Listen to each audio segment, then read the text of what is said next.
Hi everyone. Good afternoon to you all. I hope you are doing great. And yes. Okay, so today we are going to start electron transport system and oxidative phosphorylation. अब देखिए electron transport system हमारे respiration in plants में क्या होती है देखते हैं and oxidative phosphorylation क्या होती है। तो जो भी आपके रेस्पिरेटरी जो प्रोसेसेस होते हैं इसमें कुछ स्टेप्स होते हैं जिसमें आपकी रिलीज़ करती है और यूटिलाइज करती है एनर्जी को, जो कि किस में स्टोर्ड रहते हैं आपके NaDH और H+ और या फिर आपके FADH2।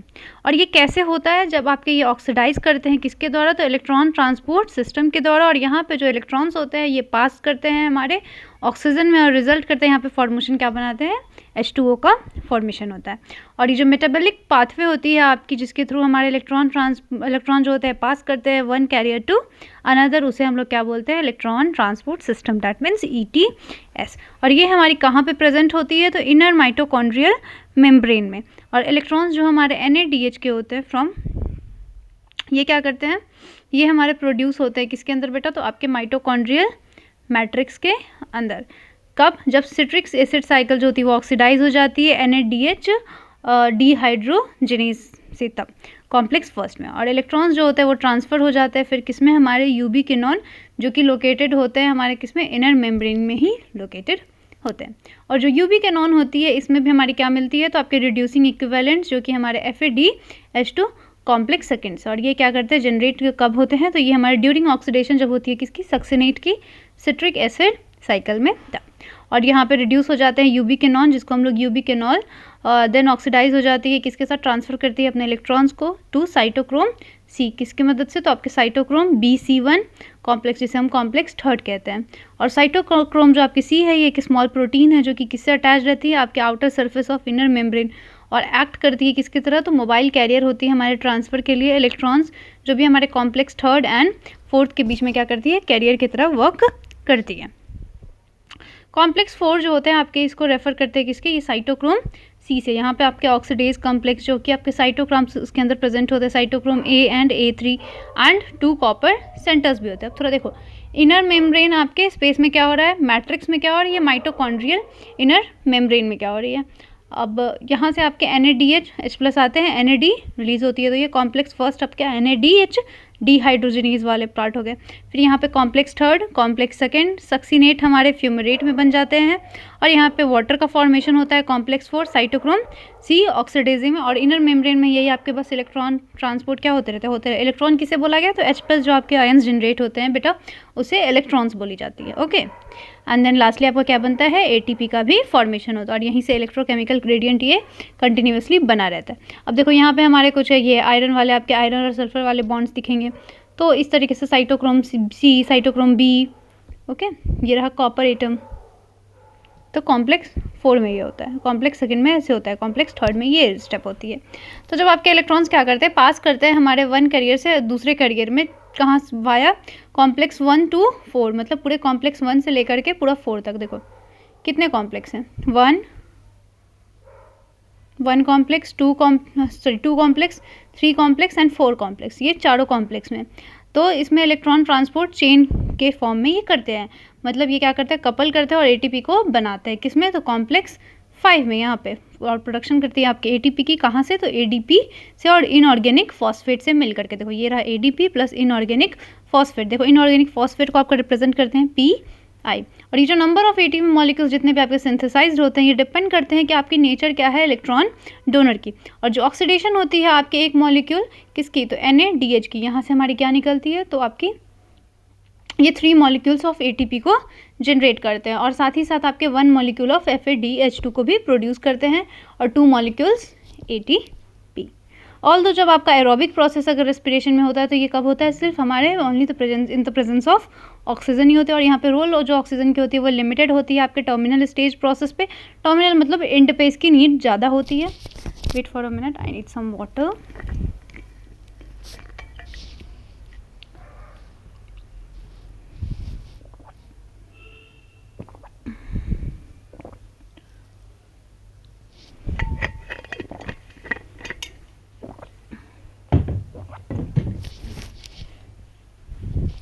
और साथ ही साथ आपके जो ऑक्सीजन का प्रेजेंस क्या होता है, काफ़ी वाइटल होता है, क्योंकि आपके पूरे होल प्रोसेस में क्या करती है, रिमूव करती है आपके हाइड्रोजन को, कहाँ से, तो सिस्टम से। और ऑक्सीजन आपकी किसके तरह एक्ट करती है, तो एक फाइनल हाइड्रोजन एक्सेप्टर की तरह। एंड फॉस्फोराइलेशन जो होती है, ये हमारी जहाँ पे लाइट एनर्जी जो होती है यूटिलाइज होती है किसके लिए, तो प्रोटेक्शन के लिए, आपके प्रोटॉन ग्रेडियंट जो कि रिक्वायर्ड होता है किसके लिए, फॉस्फोराइलेशन। और रेस्पिरेशन में क्या होती है, तो ये एक एनर्जी होती है ऑक्सीडेशन रिडक्शन, जो कि यूटिलाइज करती है आपके सेम प्रोसेस को। और यहाँ पे इसी रीज़न की वजह से आपके जो प्रोसेस होते हैं उसे हम लोग क्या बोलते हैं, ऑक्सीडेटिव फॉस्फोराइलेशन, क्योंकि वहाँ पे क्या होती है, ऑक्सीडेशन होती है। साथ ही साथ आपने और देखा होगा कि ऐसे ये मैकेनिज्म जो मेम्ब्रेन होती है लिंक्ड होते हैं एटीपी सिंथेसिस से, तो बाय केमी ऑस्मोटिक हाइपोथेसिस के अकॉर्डिंग, जो कि हम अर्लियर चैप्टर में ऑलरेडी एक्सप्लेन है। और मेंशन अर्लियर जैसे हमारी एनर्जी रिलीज होती है कब, तो इलेक्ट्रॉन ट्रांसपोर्ट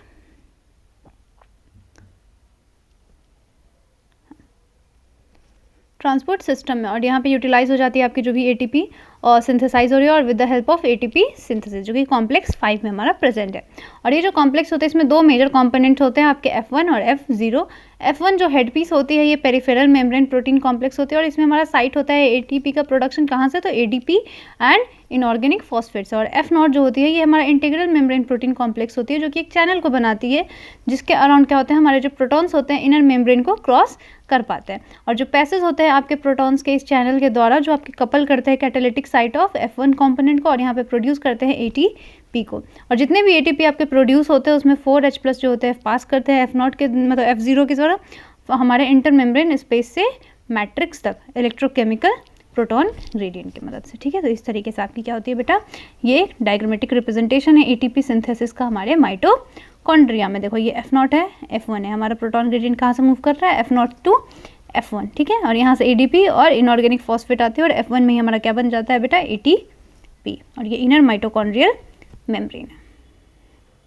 तो जो F1 वाला जो प्रोसेस होता है वो मैट्रिक्स में होता है, और F0 वाला जो होता है आपका वो इनर माइटोकॉन्ड्रियल मेम्ब्रेन में होती है।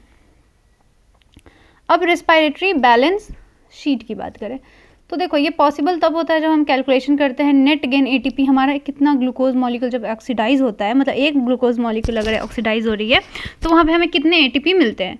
तो इन रियलिटी इसमें हमारा क्या होता है, ओनली थ्योरेटिकल एक्सरसाइज को जब देखते हैं तो ये कैलकुलेशन हम कैसे कर सकते हैं, तो एक सिक्वेंशियल ऑर्डरली पाथवे फंक्शनिंग में, जिसमें हमारा सबस्ट्रेट जो बनता है नेक्स्ट या फिर और साथ ही साथ ग्लाइकोलिसिस या फिर टीसीए साइकिल या ईटीएस पाथवे में, तो 1 आफ्टर 1 ये होते ही रहता है। और एनएडीएच जो होती है सिंथेसाइज होती है हमारे ग्लाइकोलिसिस में, ये ट्रांसफर हो जाती है किसमें, माइटोकॉन्ड्रिया में, एंड देन ऑक्सीडेटिव फॉस्फोराइलेशन में ये हेल्प करती है। और इसमें से कोई भी ऐसा इंटरमीडिएट नहीं है इस पाथवे में जो यूटिलाइज होता है और सिंथेसाइज करे किसी दूसरे कंपाउंड को, सिर्फ ग्लूकोज ही होता है जो कि क्या होता है, रिस्पायर्ड होता है, और इसका कोई अल्टरनेटिव सबस्ट्रेट भी नहीं होता है जो पाथवे में एंटर कर पाए। मतलब कि आपके क्या होगी, ग्लूकोज के ही थ्रू हमें ये एनर्जी का और रिक्वायरमेंट फुलफिल होती है, आपके एटीपी का जनरेशन होता है, और कोई भी अल्टरनेटिव सबस्ट्रेट्स नहीं होते हैं। बट इसमें कुछ और भी एजम्पशन जो है जो कि वैलिड नहीं होते हैं लिविंग सिस्टम में, जैसे कि जितने भी हमारे पाथवेज होते हैं वो साइमल्टेनियसली काम करते हैं, और ये वन आफ्टर अनदर नहीं चलते हैं। तो सबस्ट्रेट जो होते हैं पाथवे में एंटर करते हैं और वहाँ से विड्रॉ कर लिए जाते हैं जहाँ पे ये नेसेसरी होते हैं। एटीपी भी इसी तरीके से यूटिलाइज हो जाती है जहाँ पे नीडेड होती है। इंजाइमेटिक रेट्स भी ऐसे ही आपके कंट्रोल होते हैं मल्टीपल मीन्स के द्वारा, और ये हमारी ज़रूरी होती है इसलिए ताकि हम क्या करें, अडाप्ट कर, मतलब एक्सरसाइज जो भी आपकी हो रही है अप्रिशिएट करें ब्यूटी और एफिशिएंसी ऑफ लिविंग सिस्टम के एक्सट्रैक्शन में। तो यहाँ से हम कह सकते हैं कि जो हमारा नेट गेन ऑफ एटीपी जो कितना होता है, तो 38 ATP molecules during aerobic respiration of 1 molecule of glucose. मतलब हमारा एक अगर एरोबिक रेस्पिरेशन हो रहा है तो हमारा नेट एटीपी गेन कितना हो जाता है बेटा आपका, 38 एटीपी मॉलिक्यूल्स। बट अब हम बात करते हैं एनारोबिक की, जैसे कि फर्मेंटेशन हो गए। फर्मेंटेशन को कंपेयर करते हैं किससे, एरोबिक रेस्पिरेशन। तो फर्मेंटेशन जो होता है हमारा सिर्फ यहाँ पे पार्शियल ब्रेकडाउन होती है ग्लूकोज की, जहाँ पे एरोबिक में क्या होता है, कंप्लीटली डिग्रेड हो जाता है कार्बन डाइऑक्साइड एंड वाटर में। फर्मेंटेशन में आपका नेट गेन जो होता है ओनली 2 मॉलिक्यूल्स का होता है एटीपी का, हर मॉलिक्यूल ऑफ ग्लूकोज के लिए, जो कि डिग्रेड करते हैं किसमें, पायरोविक एसिड में। बट हमारे इसमें बहुत सारे मॉलिक्यूल्स बनते हैं एटीपी के जब हमारे एरोबिक कंडीशंस में होते हैं। और एनएडीएच जो होते हैं ऑक्सीडाइज हो जाते हैं NAD+ में काफ़ी स्लोली फर्मेंटेशन में। बट ये हमारे एरोबिक रेस्पिरेशन में क्या होते हैं, बहुत ही फास्टली, मतलब बहुत ही विग्रसली ये क्या कर सकते हैं, खुद को ट्रांसफॉर्म कर पाते हैं। ठीक है, मतलब ऑक्सीडाइज कर लेते हैं, मतलब H+ को रिलीज आउट कर देते हैं इलेक्ट्रॉन्स को। अब एक है एम्फीबोलिक पाथवे। देखो अभी तक हमने क्या देखा, एरोबिक देख लिया, एनारोबिक देख लिया रेस्पिरेशन में, अब है एम्फीबोलिक पाथवे। तो जो ग्लूकोज होता है ना, ये फेवर्ड सबस्ट्रेट होता है रेस्पिरेशन के लिए, मतलब रेस्पिरेशन जो होगा वो ज़्यादातर हमारे ग्लूकोज को ही लेगा। क्योंकि जितने भी कार्बोहाइड्रेट्स होते हैं यूजुअली वो फर्स्ट कन्वर्ट होते हैं किसमें, ग्लूकोज में। जैसे कि मान लो हम स्टार्च खाते हैं, है ना, प्लांट्स के पास क्या होता है, स्टोर्ड फूड सेलुलोज, बट उसको जब क्या करना चाहिए, एनर्जी चाहिए, फिर रेस्पिरेशन जो प्रोसेस होगी वो ग्लूकोज पे ही होगी, मतलब मोनोसेक्राइड ग्लूकोज। तो ऐसे ही ये यूज़ हो पाते हैं। और भी जो अदर सबस्ट्रेट्स होते हैं वो भी रिस्पायर कर सकते हैं, जैसा कि पहले दिया है, बट ये हमारे रेस्पिरेटरी पाथवे में इंटर नहीं करते हैं एज फर्स्ट स्टेप। तो यहाँ पे हमारे डिफरेंट सबस्ट्रेट्स हमारे रेस्पिरेटरी पाथवेज में नहीं हो पाते। तो जैसे कि फैट्स है, तो फैट्स को भी ब्रेक डाउन करना पड़ता है ग्लिसरॉल एंड फैटी एसिड में। फिर फैटी एसिड जो होता है वो रिस्पायर होते हैं हमारे फर्स्ट, फिर वो डिग्रेड हो जाते हैं एसिटाइल को ए में, और देन वो पाथवे पे इंटर कर पाते हैं। और ग्लिसरॉल कैसे इंटर कर पाता है, तो वो कन्वर्ट हो जाता है PGAL, जो हमने पहले ही ऑलरेडी देख लिया है आपके साइकिल्स में। प्रोटीन जो होता है वो जब डिग्रेड होता है प्रोटीएजेज और इंडिविजुअल अमाइनो एसिड्स डीएमिनेशन के बाद, तो ये डिपेंड करते हैं उसके स्ट्रक्चर कैसे वो इंटर करेगा। तो हमारे क्रेब्स साइकिल और कभी कभी पायरोवेट या फिर एसिटाइल को ए के स्ट्रक्चर पे डिपेंड करता है, एंड वो वहाँ से एंटर कर जाती है। सिंस हमारे रेस्पिरेशन में क्या होता है, तो ये ब्रेक डाउन होते हैं जितने भी सबस्ट्रेट्स होते हैं। रेस्पिरेटरी आपके प्रोसेसेस में ट्रेडिशनली अगर देखा जाए तो आपकी कैटाबॉलिक प्रोसेस होती है, एंड रेस्पिरेटरी पाथवे जो होती है ये कैटाबॉलिक पाथवे होती है। इसको और अच्छे से समझने के लिए क्या ये सही है, तो देखते हैं। तो जैसा कि हमने पहले देखा, जितने भी हमारे पॉइंट्स थे किसमें, रेस्पिरेटरी पाथ में, तो डिफरेंट सबस्ट्रेट जो थे वो एंटर कर रहे थे और वहाँ से रिस्पायर हो रहे थे एंड एनर्जी को रिलीज आउट कर रहे हैं। तो इसमें ज़रूरी क्या है कि आप रिकग्नाइज करना कि क्या ये सारे जितने भी कंपाउंड्स हैं आपके, ये विड्रॉ हो पा रहे हैं आपके कहाँ से, रेस्पिरेटरी पाथवे से। किस चीज़ के सिंथेसिस के लिए, तो सबस्ट्रेट्स के लिए। तो हाँ, तो हमारे फैटी एसिड जो होते हैं वो ब्रेक डाउन कर जाते हैं किसमें, एसिटाइल को ए में, रेस्पिरेटरी पाथवे में इंटर होने से पहले। बट जैसे ही ऑर्गेनिज्म को अगर सिंथेसाइज करना है फैटी एसिड, तो एसिटाइल को ए जो होता है वो भी विड्रॉ हो जाता है कहाँ से, हमारे रेस्पिरेटरी पाथवे से। मतलब कि ये क्या हो जाए, रिवर्सिबल रिएक्शन, मतलब दोनों साइड में अगर ये रिएक्शन चलती है, तो यहाँ से हमारे रेस्पिरेटरी पाथवेज जो होते हैं ये पिक्चर में आते हैं कि मतलब ये दोनों का काम करते हैं, मतलब ब्रेक डाउन और सिंथेसिस ऑफ फैटी एसिड। मतलब अभी तक हम देख क्या रहे थे कि ये सिर्फ क्या कर रहे हैं, ब्रेक डाउन का ही काम कर रहे हैं, but no, that's not a correct picture of it. तो आपके जो रेस्पिरेटरी पाथवे होते हैं यहाँ पे आपके ब्रेक डाउन भी होती है और साथ ही साथ फैटी एसिड्स की सिंथेसिस भी होती है। सिमिलरली जब ब्रेक डाउन और सिंथेसिस होता है आपके प्रोटीन की भी, तो रेस्पिरेटरी इंटरमीडिएट्स जो होते हैं ये भी एक लिंक को बनाते हैं। तो ब्रेकिंग डाउन जो प्रोसेस होता है आपके लिविंग ऑर्गेनिजम्स के बीच में, उसको क्या बोलते हैं, कैटाबॉलिज्म। एंड सिंथेसिस जो होती है उसको हम क्या बोलते हैं बेटा, एनाबॉलिज्म। क्योंकि इसमें आपके जो रेस्पिरेटरी पाथवे होते हैं वो इन्वॉल्व होते हैं आपके एनाबॉलिज्म एंड कैटाबॉलिज्म दोनों में। एंड ये हमारे लिए बेटर होता है कि हम कंसिडर कर ले रेस्पिरेटरी पाथवे को किसके फॉर्म में, तो as a amphibolic pathway rather than a catabolic one. इसीलिए रेस्पिरेटरी पाथवे को क्या बोला गया है कि ये एम्फीबॉलिक होता है, मतलब कि ये दोनों तरफ काम करता है, फॉर्मेशन में भी काम है और ब्रेक डाउन में भी इसका काम, मतलब सिंथेसिस भी करेगी एंड ब्रेक डाउन भी करेगी। तो यहाँ से आपको ये पार्ट क्लियर हो जाएगा। अब जैसे देखो इसका एक फ्लो चार्ट है,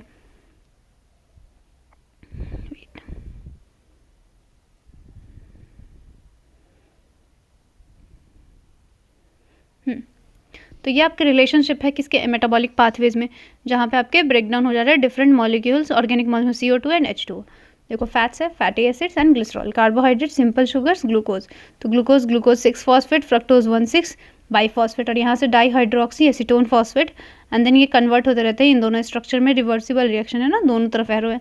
प्रोटीन्स अमाइनो एसिड्स आपके पायरोविक एसिड, ये भी लास्ट में जाके pyruvic acid and then acetyl को, और ये कहाँ पे एंटर कर जाती है आपके क्रेब्स साइकिल में, तो CO2 और H2O बना करके रिलीज आउट कर देती है। मान लो अगर नहीं है तो फिर वापस से वो क्या बन जाएगी, कार्बोहाइड्रेट्स बन जाती है। अब ये रेस्पिरेटरी कोशेंट कैसे निकालते हैं, तो चलिए देखते हैं एक दूसरा एस्पेक्ट भी आपके रेस्पिरेशन का। तो जैसा कि आप जानते हैं जब हम क्या करते हैं, एरोबिक रेस्पिरेशन करते हैं, तो जितना भी ऑक्सीजन कंज्यूम करते हैं और CO2 रिलीज करते हैं, तो इन दोनों का रेशियो होता है। तो रेशियो जितना हमारे वॉल्यूम ऑफ CO2, जितना हमने क्या किया, इवॉल्व किया, to the volume of O2 consumed, respiration हमने कितना ऑक्सीजन को कंज्यूम किया, इसे हम लोग क्या बोलते हैं, RQ, रेस्पिरेटरी कोशेंट या फिर रेस्पिरेटरी रेशियो। मतलब जितने भी आपके CO2 इवॉल्व हुए, मतलब निकले, और O2 का कंजम्पशन हुआ। तो रेस्पिरेटरी जो कोशेंट होता है वो डिपेंड करते हैं आपके रेस्पिरेटरी सबस्ट्रेट में, मतलब कौन सा यूज़ हो रहा है। तो जैसे कि कार्बोहाइड्रेट्स है, तो ये हमारा एज अ सबस्ट्रेट अगर यूज़ करें तो कम्प्लीटली ऑक्सीडाइज होता है, तो रेस्पिरेटरी कोशेंट कितना होगा, 1 होगा, क्योंकि यहाँ पे equal amount of CO2 and O2 जो होंगे इवॉल्व होंगे और कंज्यूम होंगे रिस्पेक्टिवली, जैसा कि फर्दर आपके इक्वेशन में भी यहाँ पे दिखाया गया। C6H12O6 6O2 है ना। तो रेस्पिरेटरी कोशेंट क्या हो जाएगा, ऑक्सीजन इतना यूज़ हुआ, कार्बन डाइऑक्साइड भी 6 ही निकला। जब फैट्स होते हैं यूज़ आपके रेस्पिरेशन में तो रेस्पिरेटरी क्वोशिएंट जो होते हैं <1 होते हैं, क्योंकि जैसे कि यहाँ पे ट्राइपेल्पेंटीन का दिखाया गया, ये रहा उसका मॉलिक्यूलर फॉर्मूला। इसमें ऑक्सीजन यूज़ होता है 145 और रिलीज़ कितना होता है कार्बन डाइऑक्साइड 102, तो ये कम होता है। जब प्रोटीन्स होते हैं तो रेस्पिरेटरी सबस्ट्रेट भी आपके रेशियो कितने रहते हैं 0.9। तो यहाँ से इंपॉर्टेंट है ये रिकग्नाइज करना कि हमारे लिविंग ऑर्गेनिज्म में रेस्पिरेटरी सबस्ट्रेट जो होते हैं वो मोर देन 1 ही होते हैं, क्योंकि प्योर प्रोटीन्स और फैट जो होते हैं वो नेवर कभी भी यूज़ नहीं होते हैं आपके रेस्पिरेटरी सबस्ट्रेट के तौर पे। ठीक है, तो ये रहा आपका बेटा रेस्पिरेशन इन प्लांट्स।